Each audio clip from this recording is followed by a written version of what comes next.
No niin, seuraava pysäkki. Meillä on Bernerin osasto.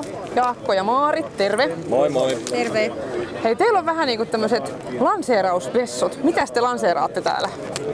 Eli oikeastaan meidän messujen pääasialliset lanseeraustuotteet on nyt rehunsäilöntäaineet, jotka saatiin valikoimaan tänä keväänä ja niitä on nyt kesän ajan koemarkkinointimielessä myyty ja nyt sitten syksyllä saatiin ne ihan kunnolla valikoimia ennakkomyyntiä.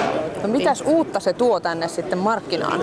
No oikeastaan se, millä lähdettiin miettimään tuotevalikoimaa, on se, että säilörehun tekijöillä on erilaiset vaatimukset. On erilaisia korjuukoneita, tehdään erilaisille kuiva-ainepitoisuuksille ja sitten tietysti ihan varastointi, käyttömäärät, hinta, eli erilaisia syitä, millä perusteella säilöntäaine valitaan. Niin siitä lähti idea, että meillä on 3 erilaista muurahaishakkopohjaista tuotetta, 2 biologista säilöntäainetta ja sitten on lisäksi säilöntäsuola.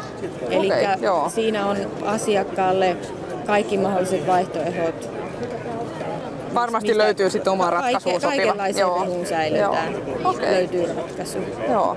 No mikäs muu teillä on puhuttanut messuilla? No, meillä on puhuttanut se, että voiko vielä ruiskuttaa glyfosaattia, vaikka onkin pakkaskelit. No hei, voiko? Totta kai voi. Ensi viikolla on luvattu taas lämpöä. Kyllä sieltä varmaan kasvukausi vielä käynnissä on, että sitä pahemmin se juolavehnä vetää sitä ainetta sisäänsä, kun se talveen pelkää, niin se karaisee itseään talveen. Eli jos vaan kasvusto sula on ensi viikolla ja on vähän lämpimämpiä päiviä, niin ilman muuta ruiskuttamaan. Ihan loistavaa. Vaikka tässä uutta round of pacea. Okei, joo. Tässä saatiin hyvä vinkki sitten vielä tähän syksyyn. Joo. Hei, kiitos. Mahtavia messuja. Vielä jatkuu. Ja tästä mennään eteenpäin. Kiitos. Kiitos.